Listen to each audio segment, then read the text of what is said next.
Hello, everyone. I want to introduce you to Dr. Stephen Young, my friend, mentor, and teacher.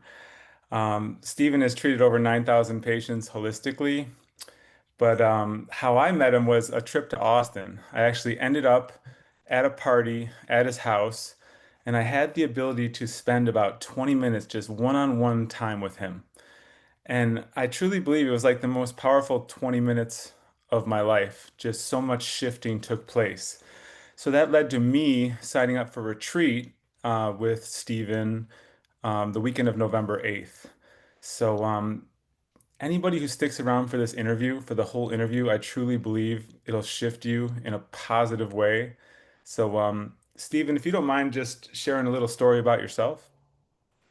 Sure. First of all, always super excited to do these types of calls and interviews because, my passion really is to bring sort of this awareness to people that we live in this program, right? This energetic field, all marketing says, you're not good enough and you're not there yet.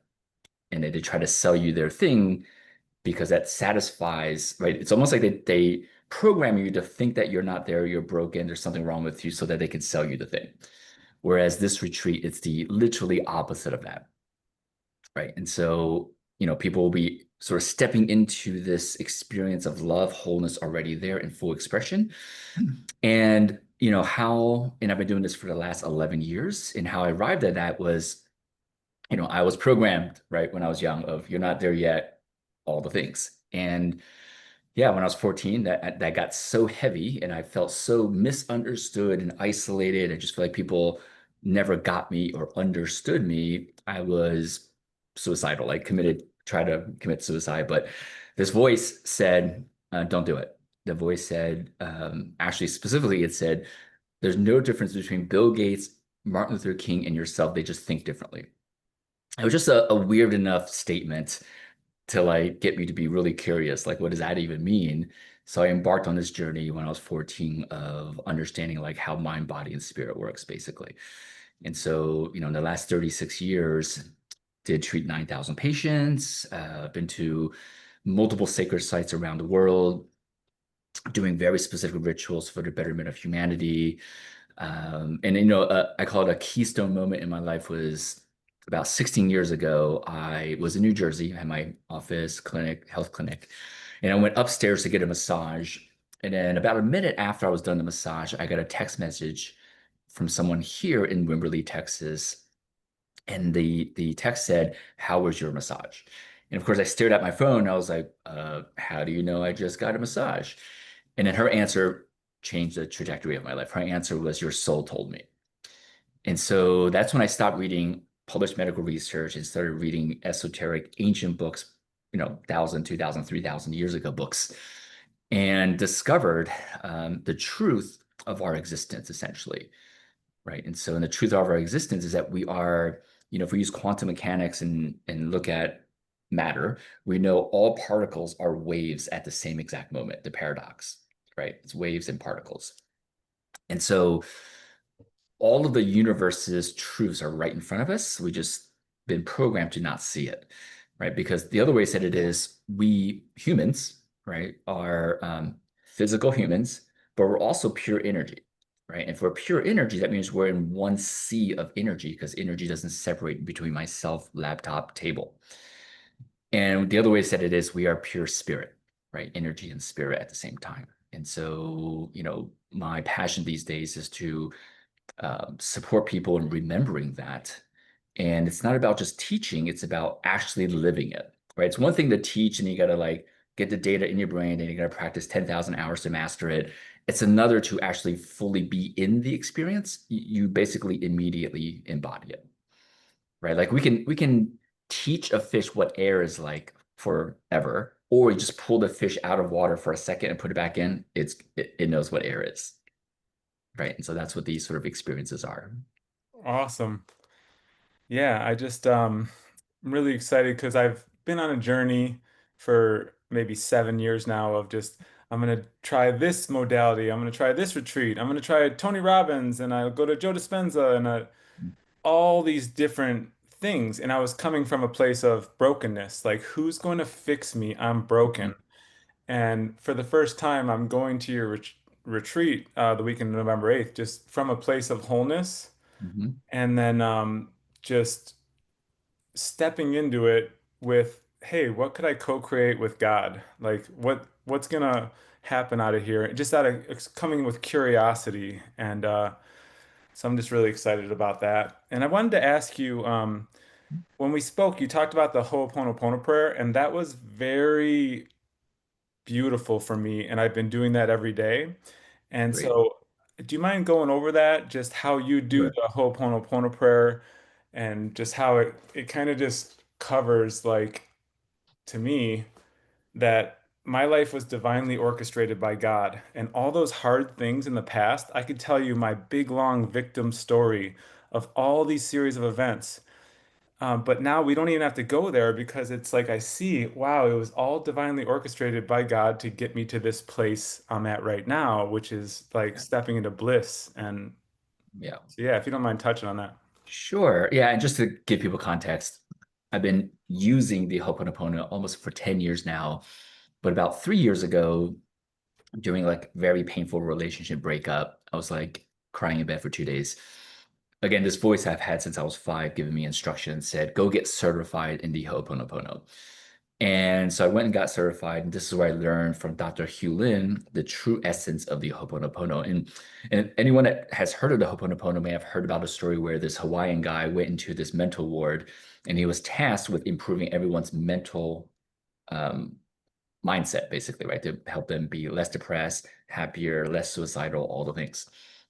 And then what he did was instead of like talking to each sort of patient, he basically just sat in the office, looked at their files, and just like chanted the Ho'oponopono. And they found measurable results in people's mental shifts, right? And then really, I love the Ho'oponopono because it's the law of correspondence, right? So everyone that's, that gets to come to this retreat will get a course about these seven principles that govern reality. And the Ho'oponopono is basically law of correspondence, which is as above, so below, as within, so throughout. And what that means is your external world, every circumstance you've ever experienced is an exact projection of your subconscious mind. And so the intention of the Ho'oponopono is to go to clear that subconscious programming so that your external world immediately shifts, right? And so that's sort of the context. And so the how you do it is you chant the words, I love you, I'm sorry, please forgive me, thank you. But you do it within this context, which is I love you, God. And if God doesn't resonate with you, you can replace that with source, spirit, universe, right? Whatever term that represents this infinite energy, wisdom, guidance, for you. It's love you, blank. And the second line is the key. The second line is I'm sorry for not recognizing your love and your divine orchestration in every moment of my life. And then you say, please forgive me, thank you. Right. And so you can just imagine we've all experienced hardships, right? That's part of reality. And we all have, previous or current stories of that person did this to me. And in the personal development space, they talk about forgiveness, right? You forgive the other person. But what's interesting is if you realize, well, if God has orchestrated everything, then there's nothing to forgive, right? It's sort of the next layer of your full divine expression. Another way said it is if you just want to be human, you forgive. If you realize you're also energy slash spirit divine, then it's beyond forgiveness because it actually turns into gratitude, right? You're grateful that God, source, universe created a situation so that you felt the anger, the resentment, the betrayal, because we came to experience it all, right? The personal development space and what I call new age Western spiritual teachings um, brings this illusion to people that says once you're enlightened, once you're awake, once you achieve something, once you get the carrot, it's still the carrot, then everything's awesome and life is just easy. Well, I've been doing this for 36 years. I can tell you that is not the case, right? What it really is you're still going to experience all the things, but you experience it with grace, right? The anger with grace, the sadness, the grief, all the things you experience it with grace and acceptance and love. That's the key difference. It's not about not experiencing those things. It's about giving yourself grace to experience it. And it literally transforms your life because a lot of people want to experience anger, resentment, grief, all the things. And they've been through personal development and spiritual practices. They actually start to judge themselves for feeling that, right? Like they're like, oh, I shouldn't be angry. I've done all this work. Why am I still angry? They're like literally judging themselves.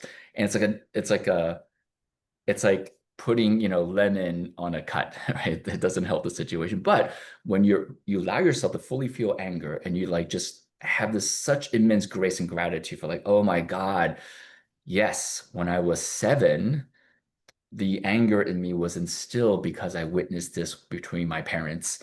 And this is a reflection of that same energy for me to love that 7-year-old part of myself even more, right? So it becomes this gratitude of this experience versus, oh, I shouldn't be angry. Yeah. Awesome. Yeah, and I wanted to ask you about abundance Hmm. because it seems like Hot topic. everybody I know, everybody wants this abundance. It's like this keyword, or whether it's mostly to do with money. Hmm. And it seems like everything everybody is trying is not working Hmm. because everybody I know, they're either, if they're rich, they're kind of like gripping onto it and scared of Hmm. losing it, and Hmm. they're hence still in lack. Yep. Or they're poor, there's not enough. There's, okay, I got my bills paid, but I had to use my credit cards. And Hmm. everybody's just going for this abundance, like it's outside of them, Hmm. and they're coming from lack, just going for abundance. So I'd really love to hear any help you could give people in that category. Sure. Yeah. Whenever I get questions, I always go to the context first, right? Because, and again, this is one of the key things that people will learn and experience at these retreats, which is we take context as if that is just absolute law and truth. We're not taught to question context. We're taught to strategize and tactically change things within the context, right? But we're not taught to question the context. And I'll explain to you, I'll give an example, right? And so the context of abundance, right? We'll go a little bit bigger. Everyone I'm sure has seen the yin and yang symbol, right? Little black, white dot into black, right? So, and that symbol really tells us that in the physical world, we live in polarity, right? There's contrast, up and down, black and white, right? There's contrast. And so if we are life in existence, that means there's an opposite force called non-life or non-existence, right? And it's not good or evil. It's just existence wants to create complexity, right? More complex things. And then non-existence wants to create order by stopping life, right? And so that's just the checks and balances of our reality. And so non-existence, the Christians might call it the devil or Satan, right? Um, the spiritual people might call it demonic entities. Who knows, right? There's many terms for it, but I just call it the other team, right? Because ultimately we incarnated to experience this game. And I always say like the I don't know if you're watching a football game, the Rams versus the Niners. No team is good or evil. They both agreed to play this game together, right? And so the other team, their way of influencing humans isn't through brute force. They do it through deception. Because when you're deceived down a path, you're a lot easier to control because there's no opposition. You don't realize you're being controlled, right? And so that's sort of their mechanism. And so abundance is exactly a tactical thing by non-existence to perpetuate people in a suffering loop. It's still the program of you don't have enough, right? Wanting more, basically, you're anytime you cast the intention, this is the Hermetic law of polarity, I want abundance, you're basically casting exactly the same spell in the moment of I'm currently in scarcity, right? And so my recommendation is this. You opt out of that game in its entirety, right? Because that duality is designed to literally trap you in this suffering loop. And you're absolutely right. I've met many people with many zeros in their bank account, and they're not any happier than people that don't have any zeros in their bank account, right? In fact, many of them have more fear because, like you said, they're afraid to lose all the money they've sacrificed so many things to get, right? So the other context is this. I would say, as we remember that we are interconnected with all life, that means it's like the drop in the ocean, remembering it's also the ocean. All right. You can imagine if the drop in the ocean doesn't think it's the ocean, and it's like, oh my God, I'm just a drop. I need more drops. I need to be more wet. I need to have more mass. But once it realizes the ocean, it would not ask for more water or more mass, right? More liquid, because it's the entirety of ocean. We are not just isolated humans with our identity and egos. We're literally interconnected with all life. And so when you feel and realize that, you wouldn't ask for abundance, right? It's a whole different game to play. And so that's my recommendation for anyone that's sort of currently in their journey of like abundance and scarcity. Now, a lot of people when they hear this, they go, "Well, I'm still having trouble paying the bills. What do I do?" And this instruction came to me a few weeks ago, and I made a video on Instagram about this, which is I guarantee you, anyone that is currently financially having trouble paying expenses like living expenses, I guarantee you that you can write down 10 names of 10 people and you make calls and you go, I need your help. Like, I'm having trouble paying the bills. I need your help. I guarantee you, out of the 10, people will help you and you'll get out of that survival mode.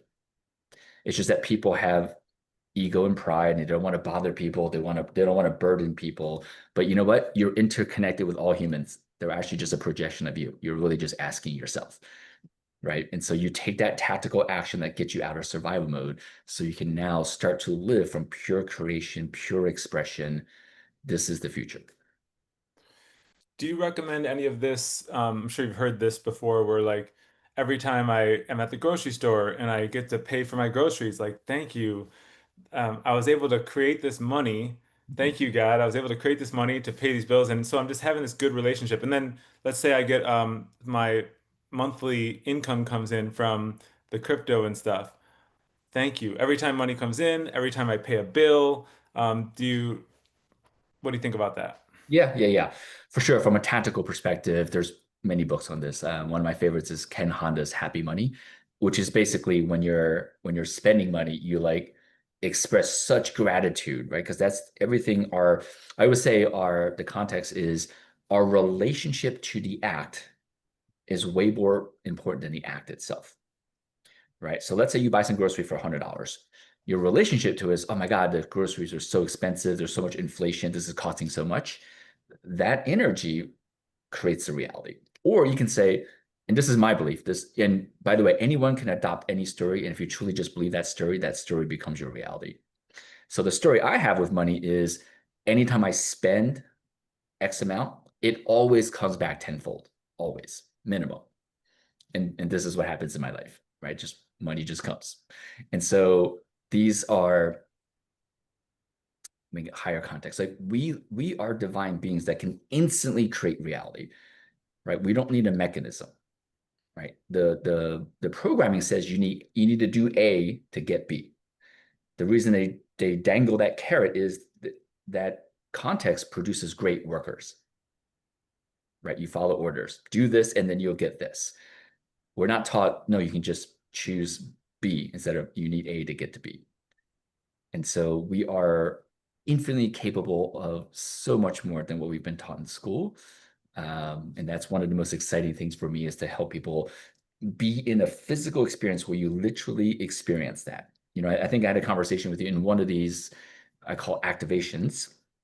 Literally, the guy's main problem in life completely just dissolved. His son and his relationship was pretty poor because when he divorced, the wife was like, "Your dad's an a-hole. Don't talk to him." That sort of fractured the relationship, right? And then so, like day two into the experience, his son coincidentally calls him and has a loving conversation for the first time in a long time, right? Because this is what we're capable of. When we shift our internal codes, the external world immediately shifts. And then the last night, of this experience, he at dinner, right during dinner, gets a text message from his mom with a recent picture of his son. And he shows it to me and like, oh, that's sweet. It's your mother confirming that your relationship with your son is now sort of repaired. And then he says, yeah, but my mom died 2 years ago. right? And so I'm like, yep, this is literally how reality works. But I mean, obviously he was shocked. And so these are just great examples that reality and our capabilities are infinitely more than, again, what we've been taught by mass media. Yeah, and so one thing that lands for me is, it's there's like this lack programming that I'm just shifting and overcoming as we speak, where like, being the poor kid and I got the free lunch tickets and the lunch lady was giving me like sympathy slash shame as I'd give her this special lunch ticket. And then it just rolled into my teenage years.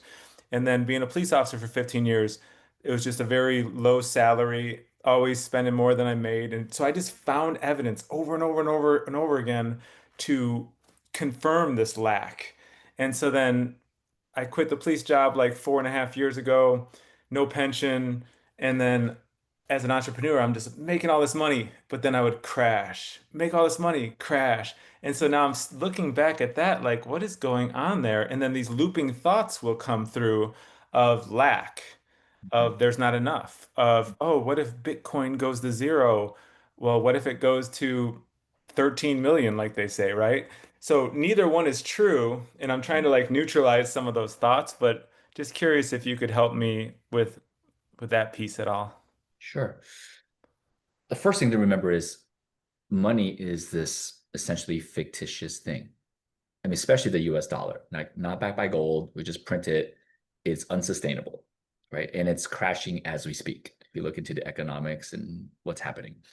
And so, literally, money is simply this made up concept that is a placeholder for value exchange, right? That's what money is. Once you realize that, that is literally a fictitious context of value exchange, then instead of thinking about how to make more money, then really it's how to become an even more valuable human, right? How do I create more value? Because I'll give you an example. I don't know, when I was part of this entrepreneur group called Mavericks for, I think, 10 years, I treated so many of the members, at the events. If someone had some kind of physical ailment, I'd be like, help them. And, just because I love doing it, right? And there was no money exchange. I didn't like charge them. But over the years, the people were like, yeah, I have this extra house here. Anytime you want to stay at that house in this incredible place, stay there. And so, and to pay for that house to stay there probably would have been like 10 grand for like the week. But they were like, no, you could just stay. And so we forget that as we just, again, fully express who we are and generate that value, that we don't need to rely on money as the placeholder, right? Because there is this value that has been exchanged. And the key to this is you just got to ask. I know so many people that have helped so many people, but they're afraid to ask for, it's almost like they're afraid to redeem the value that they've been given. All right. And that's the key. Like, why are people afraid to ask? And now we're getting into self-worth, right? So that's the deeper work, is realizing that you are so much more than your stories, that you are literally God's creation, and God would want you to experience all of it, everything. And then the key is for people to live as that, not just to intellectually understand what I just said, but to live as, oh my God, I'm God's creation. That is immense. And so I find that when you live in that vibration, it's beyond abundance. It's literally daily miracles, because that's God. I mean, we are literally, there's science showing like the chances of you being born is like infinite, right? Like we literally just incarnating was already a miracle.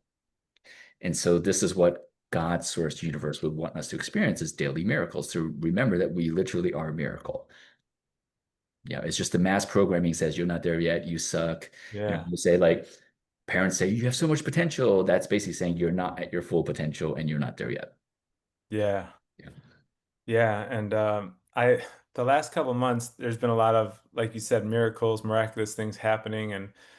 And I learned like at a deeper level that one of my gifts, just a God-given gift, is connecting people and networking. And I'm this is like 2 weeks ago. I'm sitting at this men's group. Put together this men's group, and there's like 22 guys. And I look around at the room, and I'm like, these are 22 like epic humans, really going after like changing the world, making the world a better place, like at a really high level. And I'm looking around, I'm like, wow, all 22 of these guys did not know each other. I Mhm. basically attracted them into my life, then put them all in a room, and now they're all like growing together, Mhm. brotherhood, and then it'll kind of like spider web off from that. And I don't make any money by putting together these groups, right? But I think it's exactly what you said is I think people feel that I don't have an agenda, that I'm not coming to them for money, that I'm trying to add value and connect them to people that they could branch off and do amazing things together. And so if I'm just living from my heart and connecting people and I enjoy it, it's not work to do this, by the way. I really enjoy relationships and the people. And so it's like I don't really have to worry about money and then money starts showing up, right? So I feel like I'm just going through, there's like a fork in the road and I'm going a different way than lack. My past was just all this lack stuff, but now I'm taking this different fork in the road. Yeah. Yeah. Again, I always think of context, right? When people operate from how do I get, right? What am I getting from this? You're stuck in a giving and receiving loop. And a lot of people are like, oh, I have a hard time receiving. But if you simply just, one of my favorite movies is The Shack. And there's a scene when the character speaks to God. And he's like, I've been such a dick to you. I've been so mean. I, didn't believe in you. How come you're so kind to me still? And then God says, it's what love does. Right? Imagine if every human just operated in this moment. This is just what love would do. And that's what you're doing. Like love would connect these humans to create even more epic things in the world. And when you create and live from what would love do, your entire life changes. Right? It's a very different context than how do I win? How do I get? How do I advance? Yeah. Yeah. I love it, and I'm super excited about it because this is all just unfolding as we speak, these realizations of like, wow. So it's like I'm just living my dream life and stepping away from that lack past. And so that rolls right into my next question of Yeah. letting go of my past stories and my past identity. Mhm. And so what I mean by that is it's almost like a crutch. I don't know if I'm looking for empathy or if I'm looking for, hey, hear my story because I've been through a lot. And so, like, this, I was a police officer for 15 years. I got the traumatic brain injury, like, this happened, this happened, this happened, all these crazy stories that um, blow people's minds. But it's like, why am I doing that all the time? And why it's like I need to step past let go of the past, step into who I am now. And maybe if I'm building a close relationship, like at some point over coffee, just share my story.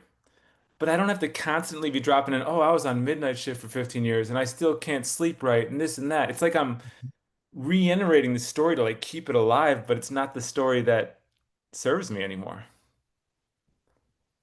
Yeah, there's many nuances and layers to this.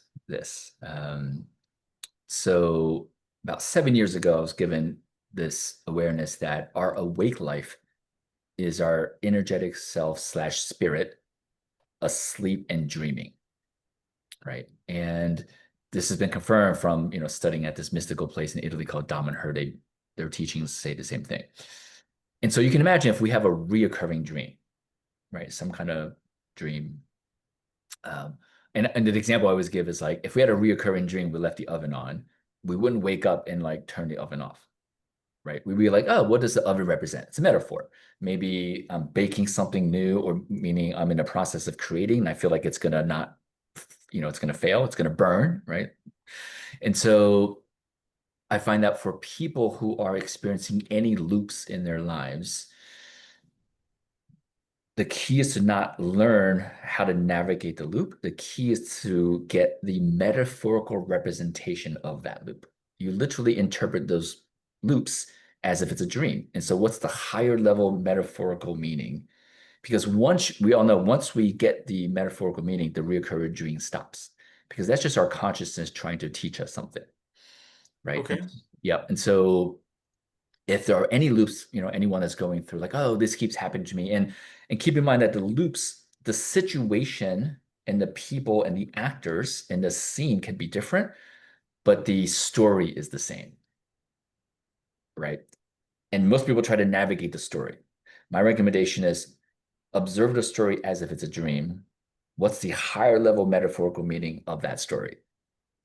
And once you get that, you go, oh, and again, it becomes this game of like, oh my God, that's what my higher self slash spirit wants me to realize. And once you realize it, it's about feeling the meaning of that metaphor. And when you feel that, you are literally in real time changing your vibration. Therefore, your external world completely changes. And so within that context, it's less about letting go of stories, because again, the teaching of the personal development spaces, you have limiting beliefs, right? No, I always say like our stories and our beliefs in the moment that we interpreted them was the best for us in that moment. It's just when we hold on to that story for a year, 10 years, 20 years, it becomes outdated, which goes against the law of rhythm. Everything in the universe moves. So it's more about recognizing the value of those stories and seeing the pattern in the metaphor and getting the aha versus let me let them go as if the stories are somehow bad, right? So in other words, there's no judgment of those stories. They were divinely orchestrated, right? And it's like God, why did God, source, spirit, orchestrate this?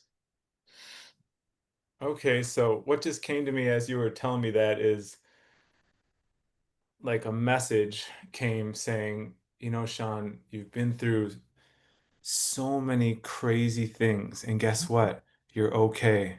Mhm. And so you don't have to fear bad things happening because look, all these bad, so-called bad things happen, and you're better You're than still okay. ever. Yep. So you don't have to live in fear or anxiety of how life's going to unfold.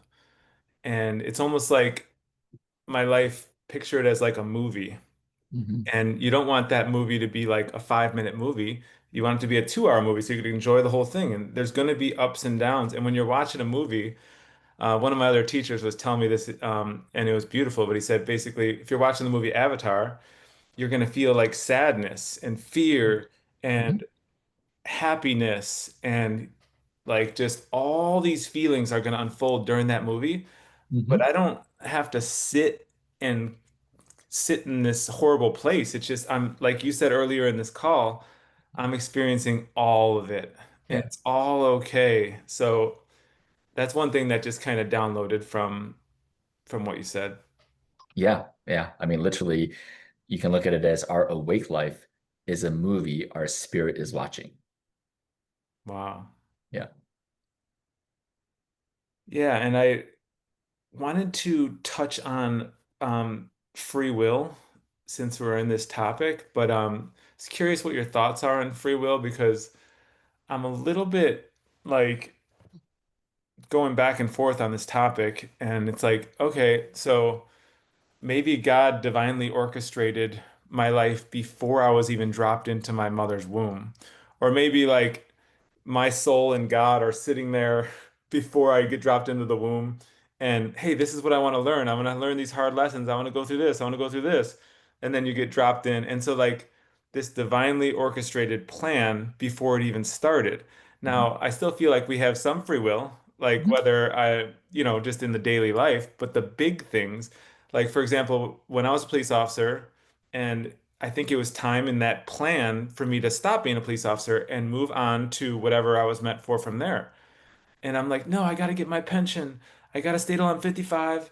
I got to get promoted. I got to do all the things. And then, boom, get the traumatic brain injury and, get out of the emergency room like, no, I'm fine. I'm fine. And then it was just like pummeled, pummeled, pummeled that next 5 years as a cop to where it's like I had no choice but Mhm. to quit, pack up my family, move down to Florida, start a new life.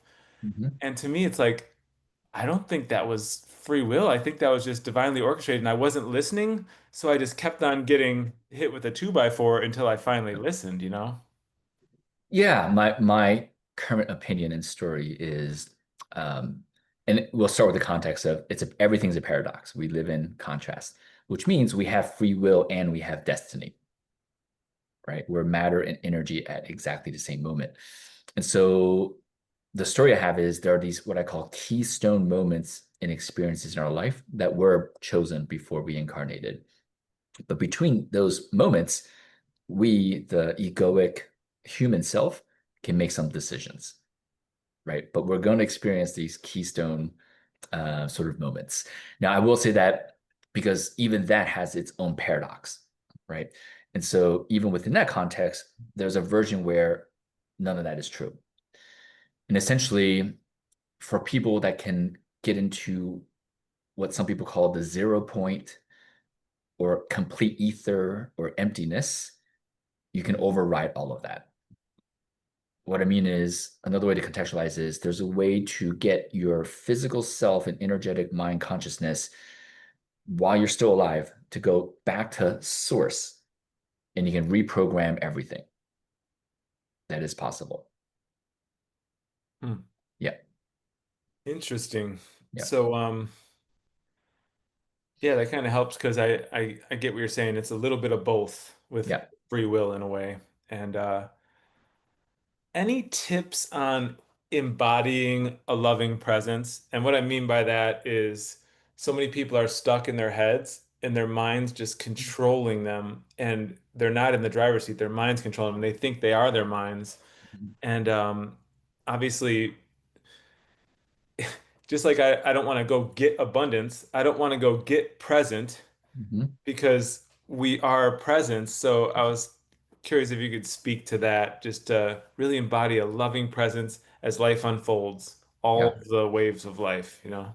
Yeah. Yeah. Interesting. We've essentially touched upon this, right? If you think about it, the context that takes people out of presence is they feel like there's somewhere to get. So they're thinking about the future or analyzing the past so they can make better decisions in the future. But when you realize that you've always been there and you just live moment to moment, you automatically get presence, right? So this is again a advanced hermetic principle called oblique approach, where you play in this context that guarantees this, whereas if you directly ask for this, you have the opposition of that, like you said, right? If you're like I need to be present, you just cast a spell that you're not present, Okay. right? But you can guarantee presence if you simply just choose the context that I'm already there. Yeah. There's nowhere to go, Awesome. right? And so from that place, like you're just basically in presence. It's just like Yeah. there's just now. There's no future. There's no Yeah. So whenever I'm not present, it's basically I'm in my mind yeah. and just come back home Mhm. and here I am present, you know? Yeah. Yeah. There's a guy who facilitates this practice where the prompt is you have this piece of paper in front of you. You imagine that you're like 100 years old, you live your best life, and this magical piece of paper of your 100-year-old self is in front of you. And whatever you write on that piece of paper, time travels back to now to give you advice. What would you write? Right. That's the prompt. And I've seen many people do this and they read their answers to the group. And the answers are all the same. The answers are never, I'm so glad I built this, accomplished this, and made so much money and have all the freedom that I wanted. That's 0% of people ever said that. 100% of people will say, love more, connect more, right? Be with the ones that you love, consistent. And so that was a really powerful experience for me to see that over and over again because I'm like, oh, then just again goes back to do what love would do, right? Because when you try to get something, you can have regrets, right? But I thought about this like on my deathbed, if my whole life operated from doing things out of love, I don't think I'll have any regrets. So Yeah. yeah. I love that. Yeah, and you mentioned the oblique approach, and so just wanted to touch on that for people who have been trying to lose weight for years or trying to build muscle for years. If you could touch on that, if Sure. we use those two examples of I want to keep my muscle and maybe add a little muscle over the years, just because longevity, I want to have a high quality of life till this body's just done. Mhm. And if you could touch on that. Sure. Yeah, the typical context that people have when they go to the gym to change their body is my body currently is not where I want it to be. So I'm going to do this thing to get it to where I think it should be. Right. This is pretty much every context of anyone that goes to the gym or does like a workout, basically. And so that is still operating in the you're not there yet context. Right. And so what if you are already there? Now, it doesn't matter if you're currently 400 pounds or too thin where you're only 80 pounds. What if God like orchestrated that, like, oh, you are already there in that moment, your current state of being and however you're feeling about your body and your self-image is divinely orchestrated. And so when you acknowledge that and you sort of feel into, wow, what's coming to me if I'm, 400 pounds, right? What are the thoughts? What are the feelings? And you process those thoughts and feelings, what happens is you become grateful for the fact that you're 400 pounds. And I've seen this over and over again. We had a woman that came to one of these retreats where I stacked my activation on top of this energy training by this other school. And she was like an interesting case study because she's in her 60s. For 40 plus years of her life, she was addicted to some substance. It could be alcohol or some type of narcotic drug, 40 plus years of addiction. She goes through the process, and her words were she can't even remember the version of herself that was addicted to substances when she was done. And within the 6 days, we had a private chef, we ate normal amounts of food. And she's not huge. She was maybe 170 pounds, 5'6", right? 5'7". She lost 15 pounds in those 6 days with no dieting, no like working out. The reason is she shifted her energy because we forget that our consciousness literally dictates matter, right? And for anyone that if that sounds too weird, just go to YouTube and type in double slit experiment, and you'll see scientific proof how our consciousness and awareness dictates physical matter, right? Which means our conscious and awareness of ourselves dictates our physical body, right? This is why people can have spontaneous healings and all kinds of what we would call miracles. They're not miracles. It's just how reality works. It's just like basic fundamentals of our consciousness dictates the physical world, right? And so for people who are trying to lose, body fat and gain some muscle, I would say you play this game of like, all right, how can I honor my body even more and play with my consciousness? And I'm wondering what's going to happen to my body and make it like this game. And that's a very different context than my body currently sucks. Let me change it. Right. Because if you play that game of like this curiosity of how your consciousness can shift your body and move your body and feel what that's like, the oblique side effect is your body's going to change for sure. And I love the piece where you said the lady who's sitting at the table and just focuses on conscious eating, like breathing, Yeah. doing the Ho'oponopono prayer before she eats, then just breathing and really taking every bite consciously instead of shoveling it in while you're watching TV. And if she Yep. just focuses on more conscious eating, Yep. the byproduct is the losing 10 pounds. She Yep. didn't have to focus on losing 10 pounds. Yeah. Yeah. That's a based on science. There's science showing basically if you practice mindfulness eating, on average, you lose 10 pounds. So that's a very distinct, direct, oblique way to do it.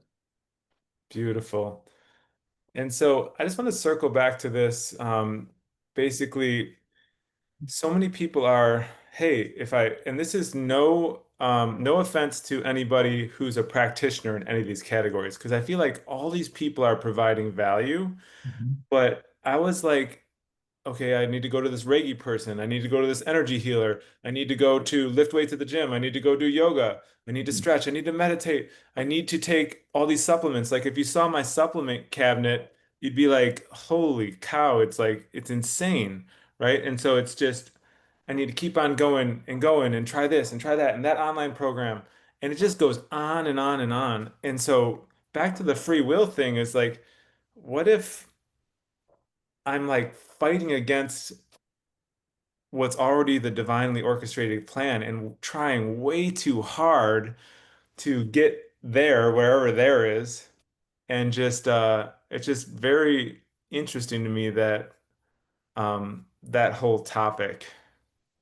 Yeah, yeah. I mean, even now, as you're thinking of what the potential story is of like you're trying too hard to get there, even that's divinely orchestrated.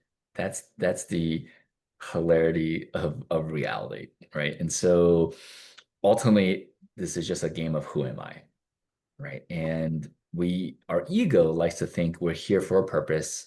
We're going to do great things because that is still tied to the fear of not mattering, right? But once we realize that we're pure energy and we know through science, energy cannot be created or destroyed.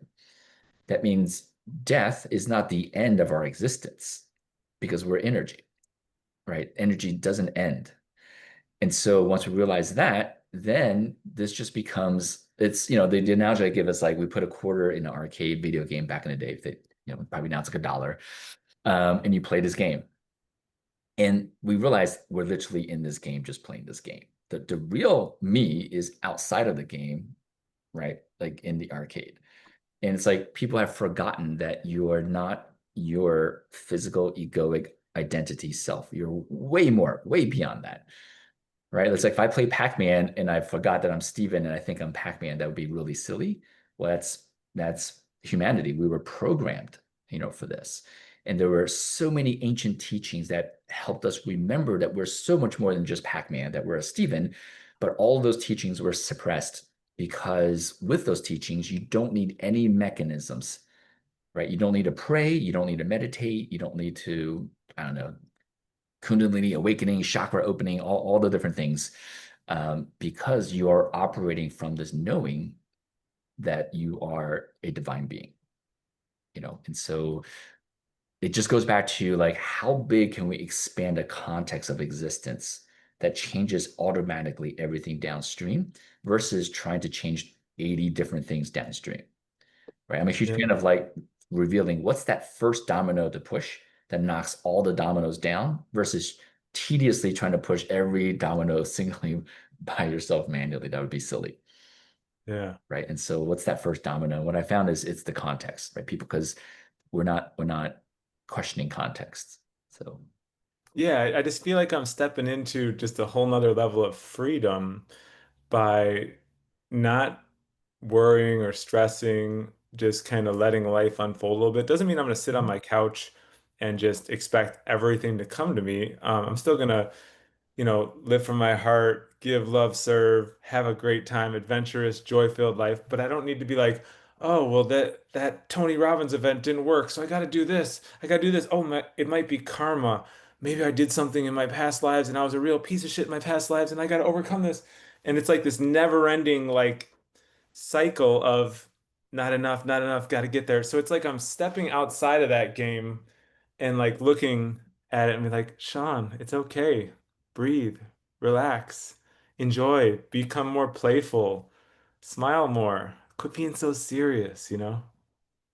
yeah, there's a great video is this attendee of this conference asking Bashar, right, which is really Daryl channeling this entity called Bashar. And a kid asked, "Can you tell me everything I need to know in life?" And he goes, "Yes, I can. I actually can do that." And he basically says, "You follow your excitement, whatever excites you, do it. And then whatever the action is, you devote to it with 100% effort without any attachment to the outcome." And literally, that is the formula for living a magical life, right? Like follow your excitement, which is why a lot of people, when they find out about these activations that I do, I specifically tell them, do not come from desire. Do not come from, oh, this looks cool. I want to come. Come from the knowing that your body has, this excitement that you're meant to be there, right? It's a very different energy than your intellect trying to make decisions. Your body will feel this excitement as you're finding out what this experience is. That is the greatest guidance because it's way more powerful than our intellect. And once you do it, you follow your excitement, you do it with devotion. Because a lot of people think, oh, yeah, when you're spiritual, do you just like meditate all day and do nothing? No. Like I've been on this path for 36 years. I'm doing some pretty fun things all over the world, right? But it's all through devotion. And so, and then no attachments to like, oh, this will get me blank or this outcome will be blank, right? And so that's a really simple formula for everyone to follow, right? Follow your excitement, devote to whatever that is, and then no attachment to outcome. Awesome. Awesome. Well, before we go, I just wanted to ask one last question about relationships. Okay. Many people struggle in this area, whether they're in a marriage that is like, almost like a business relationship where they're just kind of cohabitating, Yeah. or people that are just wanting love and not able to find that partner. And so my question was just, do you have any advice? I mean, it could line up with the trying to get the happy marriage, like as if you're not there yet. Trying to get the money, you're not there yet. And so what I noticed personally is I recently let go of control over my wife. And Mhm. so it was like this shift where it's like, okay, I was trying to like say, Natalie needs to be this way. She needs Mhm. to do, she needs to read this book. She needs to go to this Mhm. guru. Mhm. And then she'll be aligned with what Sean thinks, right? So all that just melted away.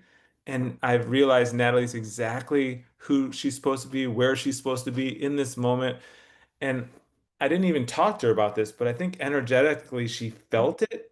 And then all of a sudden, there's like this coming closer together, which has just been beautiful. Yeah, I love that.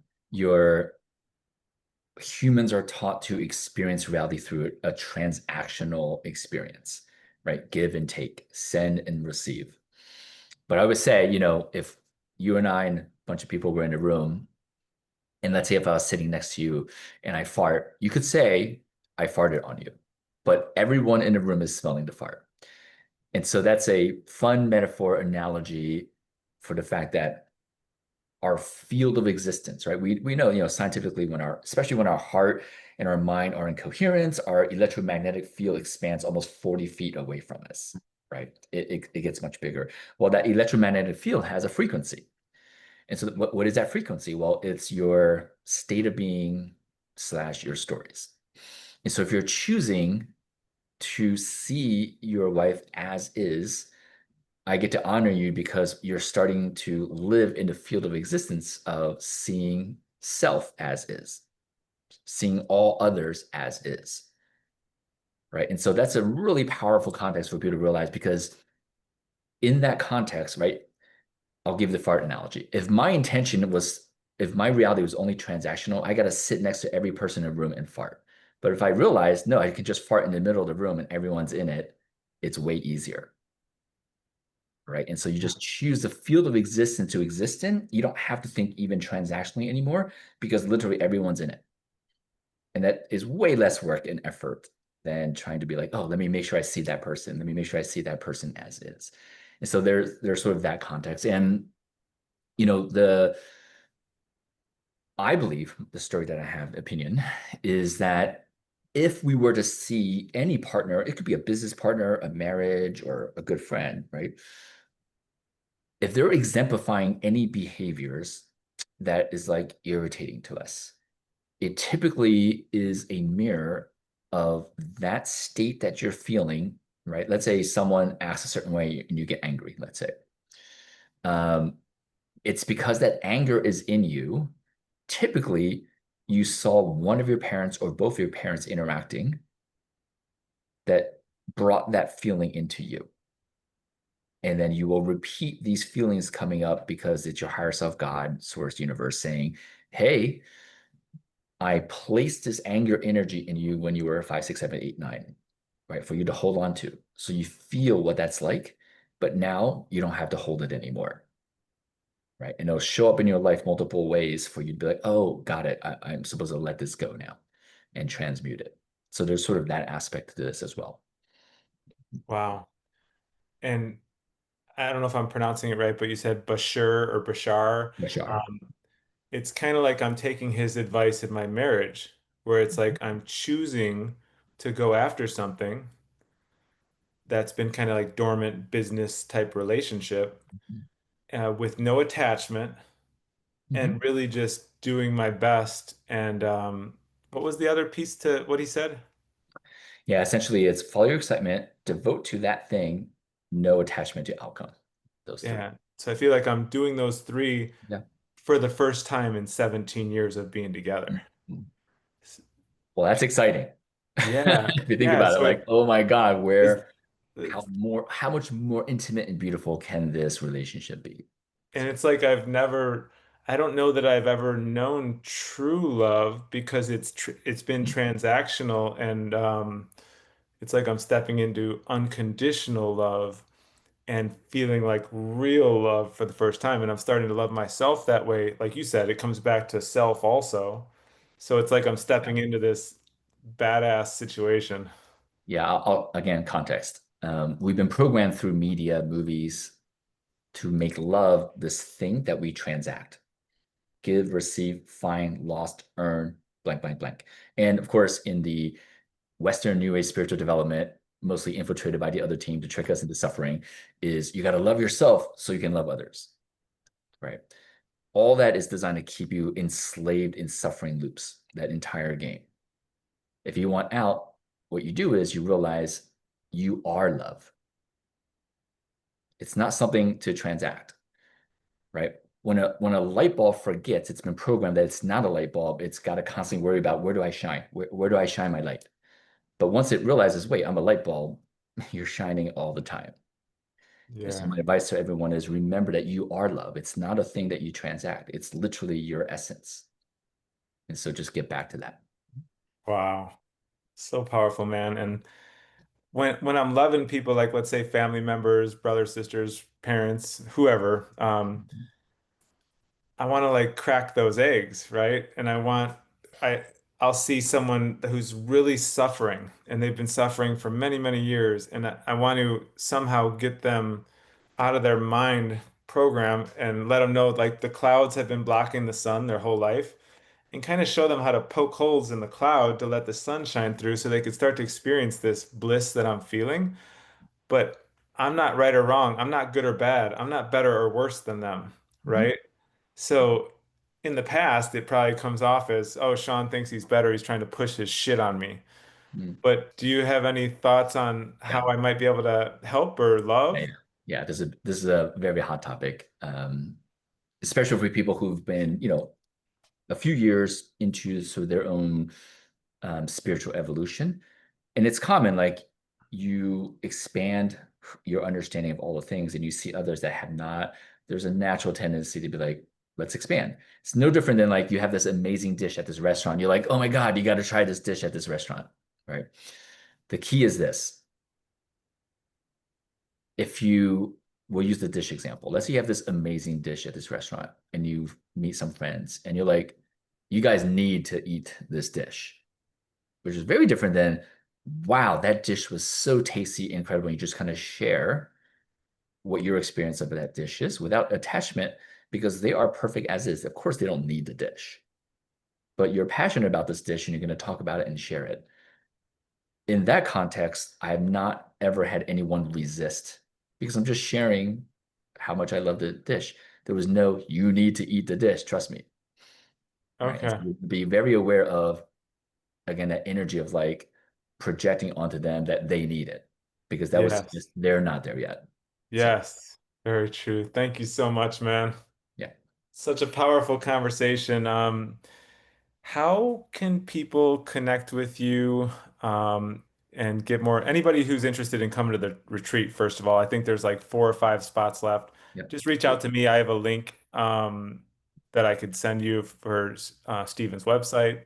But as far as like social media or any way to connect with you, Yeah. Yeah. I think the best one would be where I post most of these inner awarenesses that come and I just kind of shoot a video and upload it is Instagram. So my Instagram handle, I think it's called, I don't even know, name handle, is Stephen with a V, Stephen Young Alchemist. And so if okay. people can find me there, you'll see I typically post, a handful of videos a week. And feel free to message me through that. And I always respond to all the things because I cherish every single comment and every word that everyone interacts on that platform because every single word is a reflection of who am I. Wow. Yeah. Beautiful, man. Well, thank you so much for your time. and look forward to connecting with you in person soon. Yeah, and I look forward to having you at the experience. Yeah, it's in these conversations, right, there you're getting like a taste of that container that you'll be in for basically 3 full days. And yeah, I mean, I love it because those containers of wholeness, love, you are already there, complete unfiltered self-expression. I believe this is the frequency of the future, right? And so it's my passion to kind of invite people into that field, but like, come play with me in this magical future, please. So Yes. yeah, I'm so excited, man. yeah. All right. Yeah, thank you very much. All right.